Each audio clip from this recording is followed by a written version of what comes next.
इस वक्त की बड़ी खबर ज्योतिकर्ण वेब टीवी आपको दे रहे हैं। अंबाला शहर से भाजपा विधायक असीम गोयल ने ओवैसी पर हमला बोला है। उन्होंने कहा है कि ओवैसी को तिहाड़ जेल में डाल देना चाहिए। उन्होंने तिहाड़ जेल में डालने की ओवैसी को मांग की है। उन्होंने यह भी कहा है कि राम मंदिर का फैसला आने के बाद भी कुछ दिन पहले ओवैसी ने अयोध्या में बाबरी मस्जिद होने की बात कही है।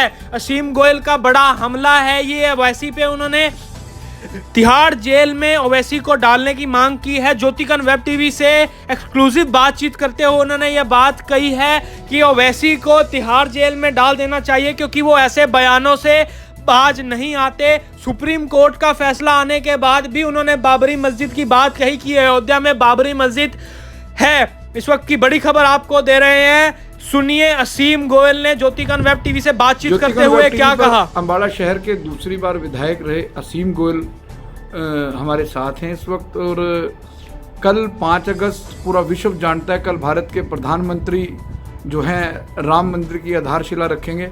इस पर जो है हम असीम जी का पक्ष जानना चाहेंगे। असीम जी, ज्योतिकर्ण वेब टीवी पर आपका स्वागत है। जी नमस्कार। ज्योतिकर्ण वेब टीवी के सारे दर्शकों को बहुत सादर अभिनंदन। और मैं एक बात कहना चाहता हूं कि कल 5 अगस्त को हमारे भारत की राष्ट्रीय जो प्रतिमा है वो बनने जा रही है। और प्रत्येक सनातनी जो भारतीय है, इसके मन के अंदर भारत है, रगों में भारत है, जो हिंदू है, मैं इसको धर्म से नहीं जोड़ रहा, मैं केवल इसको एक हमारे संस्कार और संस्कृति से जोड़ के एक बात कह रहा हूँ कि प्रत्येक जो हिंदू है, जो हिंदुस्तान में रहता है, कल उसके लिए उसके जीवन का सबसे बड़ा दिन है। कलयुग के अंदर ये 500 सालों से जो हमारी लड़ाई चली, हमारे जितने पूर्वजों ने अपनी जानें खत्म की, आज मुझे लगता है कि हमारी पीढ़ी इस कलयुग के दौर की सबसे सौभाग्यशाली पीढ़ी है। जो 10,000 साल से भी ऊपर की लड़ाई थी, जब भगवान रामचंद्र त्रेता युग में हुए जी, उसके बाद उनके अस्तित्व के ऊपर सवाल उठाए गए, जो आक्रांता आए, आज अगर उनके अस्तित्व को मानकर राष्ट्रीय प्रतिमा कोई बन रही है हमारे अस्तित्व की, तो हम उसके साक्षी होंगे। ये बहुत ही गौरव का क्षण है। असीम जी, आप लगातार किसी भी ऐतिहासिक पल को स्मरणीय बनाते हैं, चाहे बेटी बचाओ बेटी पढ़ाओ अभियान हो, रक्तदान शिविर हो, कोरोना काल हो। कोरोना काल में भी आपने ऐतिहासिक कार्य किए। कल आप कोई विशेष आयोजन 5 अगस्त को कोई ऐसा आयोजन रखा है आपने? देखिए, आज हमने भगवान श्री रामचरितमानस का जो पाठ है 24 घंटे का, वो सेक्टर 8 में ज्ञानानंद जी के जो आश्रम है कृष्ण कृपा मंदिर में हमने शुरू किया हुआ है।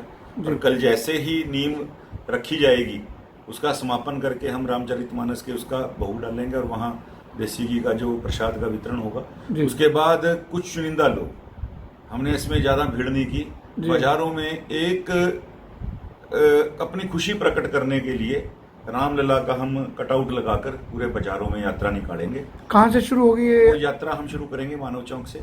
पैदल यात्रा होगी? नहीं, वो सिर्फ बाइक के ऊपर 20 लोग, सोशल डिस्टेंसिंग का ध्यान रखते हैं, और एक गाड़ी जिसके ऊपर रामलला का कटआउट होगा।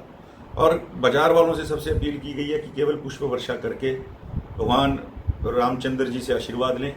और उसका समापन हम करेंगे महर्षि वाल्मीकि चौक के ऊपर, क्योंकि महर्षि वाल्मीकि जो हैं वो खुद रामायण के रचयिता हैं। और वहाँ पर हमारे केंद्रीय मंत्री कटारिया जी उपस्थित रहेंगे। और जो सबसे उम्रदराज हमारे वाल्मीकि बुजुर्ग होंगे, उनसे पहला दिया प्रज्वलित करा के कल हम 501 दिए, क्योंकि 500 सालों की लड़ाई है ये, 501 दिए भगवान महर्षि वाल्मीकि चौक पर जलाएंगे कल ये शाम को। कल कितने बजे शाम को? लगभग 5 बजे हमारी यात्रा शुरू होगी, तो 6 साढ़े 6 बजे, पौने 7 जैसे भी हम नहाना उस पे। और उसके बाद वहाँ आतिशबाजी करेंगे, अपने घरों के अंदर आके आतिशबाजी। वही मेरा आपसे एक बड़ा सवाल है, इस वक्त क्या हर राजनीतिक पार्टी को दलगत राजनीति से ऊपर उठ के इसमें शामिल होना चाहिए सेलिब्रेशन में? देखिए, भगवान रामचंद्र हम सबके पूर्वज हैं, हम शान से कहते हैं भगवान रामचंद्र के वंशज हैं। तो ये दलगत राजनीतियाँ या ये तो सब बहुत छोटी चीज़ें हैं।